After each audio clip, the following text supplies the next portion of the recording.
topraktan son ürünümüze kadar kalitemizin sürdürülebilir olmasını hedefliyoruz. Çiftçilerimizle omuz omuza çalışarak ve beraber öğrenerek Türkiye'nin 20 iline yakın yerde üretim yapıyoruz. İklim krizi adı altında büyük bir sorunla uğraşıyoruz tarım alanında. Merhaba, ben Bekir Ertoy. Anadolu Efes'te tarımsal ürün geliştirme mühendisi olarak çalışmaktayım. Tarıma ilgim çocukluktan beri geliyor. Doğaya sevgimizden geliyor. Çiftçi bir aileden geliyorum. Buradan geliyor tarıma ilgim. Ben Ezgi Ulutürk. Yaklaşık 2,5 yıldır Anadolu Efes bünyesinde kalite güvence mühendisi olarak çalışıyorum. Zeyni Dağtekin, yüksek ziraat mühendisiyim. Anadolu Efes'te tarımsal ürün geliştirme mühendisi olarak çalışıyorum. 1954 içeri Çumra doğumluyum. İsmim Şefik Sayaner. İşte çocukluğumuzdan beri tarla, tapan böyle uğraşırız. Ekin, arpadır, buğdaydır ekeriz.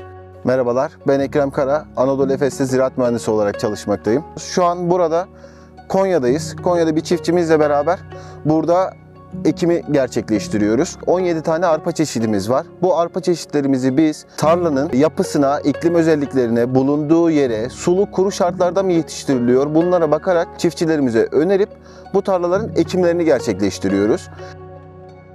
Anadolu Efes 1987 yılında geldi. Biz de komşu olduğumuz için kurallarımıza uyduğundan iyi de bir örnek olduklarından dolayı arpa ekiyoruz. Ekimden hasada kadar çiftçilerimizle beraber bir güven ortamı oluşturarak en kaliteli ve verimli maltlık arpaların teminini sağlıyoruz. Hasat esnasında Şanlıurfa, Adıyaman gibi farklı lokasyonlarda bulunarak yetiştirilmiş olan ürünlerin de denetimini gerçekleştireceğiz. Bugün Anadolu Efes'in Ar-Ge ve deneme parsellerinin bulunduğu sahada bir denememizi kurduk. Her bir parsel 7,2 metrekareden oluşmakta ve her hesapladığımız o tohumluk paketini o parsele döküp ekimini gerçekleştiriyoruz. Çıkışlarımız için veriler topluyoruz. Ondan sonraki dönemde bitki hastalığı konusunda verilerimizi topluyoruz. Ziraat mühendisi olarak Anadolu Efes'te Ar-Ge ve ıslah çalışmalarını yapıyoruz. Bunun yanında tohumluk üretimlerini yapıyoruz. Çiftçiye verdiğimiz tohumlukların kontrollerini yapıyoruz. Biz Türkiye'nin 20 iline yakın yerde üretim yapıyoruz.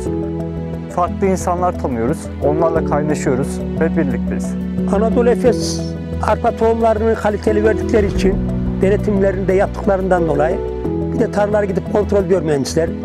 Çiftçinin el ele iç içe çalıştığından dolayı memnunuz Anadolu Efes'in elemanlarından, işçilerinden, mühendislerinden. Ya onlardan ekimi öğrendik, gübre atımını öğrendim. Bilimsel şeylere çok önem verdikleri için eskiden biz döne döne ekiyorduk. Bak şimdi tarla ekilişi hem tohumdan fayda ediyoruz hem gübreden fayda ediyoruz. Bu Anadolu Efes'in mühendisleri tarafından önerildi bize.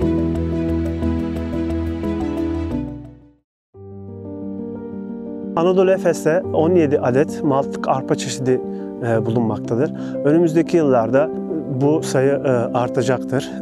Tabii bu denemeler neticesinde gerçekleşecektir. Bitki ıslah süreci klasik melezleme yöntemiyle yaptığımız bir süreç. Yanında modern teknikleri de kullanıyoruz. Klasik ıslah yöntemi tamamen Mendel kurallarına dayalı bir yöntem.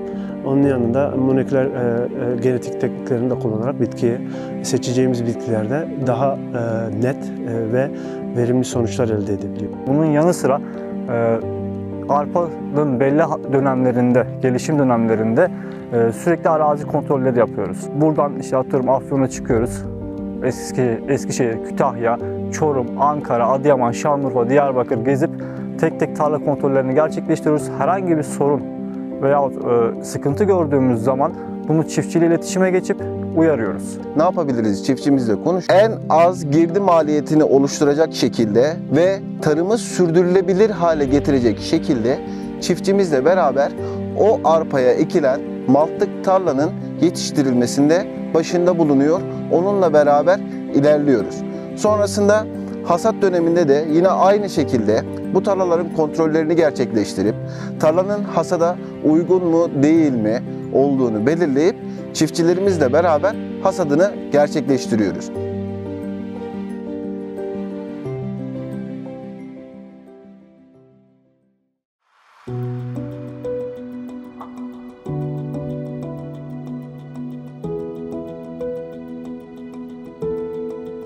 Şu an Konya fabrikamızın kalite güvence laboratuvarındasınız. Tarımsal Ürün Geliştirme Departmanı'ndan gelen arpa çeşitleriyle birlikte mikro malt üretimine başlıyoruz. Yaklaşık 7 gün boyunca sürüyor. Bu süre zarfında bazı analizler yapılıyor. Daha sonrasında mikro malt üretiminin sonunda birçok kalite parametrelerine bakılıyor. Bu kalite parametrelerinin sonucunda uygunluk görülürse bir sonraki senenin arpa çeşidi ve bir sonraki senenin malt üretimi programlarıyla birlikte belirleniyor.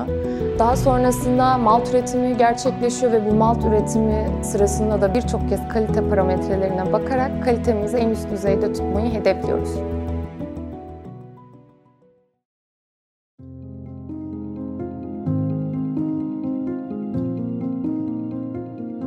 İklim krizi adı altında büyük bir sorunla uğraşıyoruz tarım alanında. Bu süreçleri değerlendirdiğimiz vakitte küresel ısınma ve iklim krizi simülasyonunu yapacak şekilde birden fazla lokasyonlarda denemeler kuruyoruz. Ar-Ge çalışmalarımızı yapmamızın en büyük sebebi değişen iklim koşullarına adaptasyon yeteneği yüksek ve Türkiye'nin her bölgesinde yetiştirilebilir maltlık arpa çeşitlerini geliştirmek. Gelecekte tarım Tarımda gelecek var.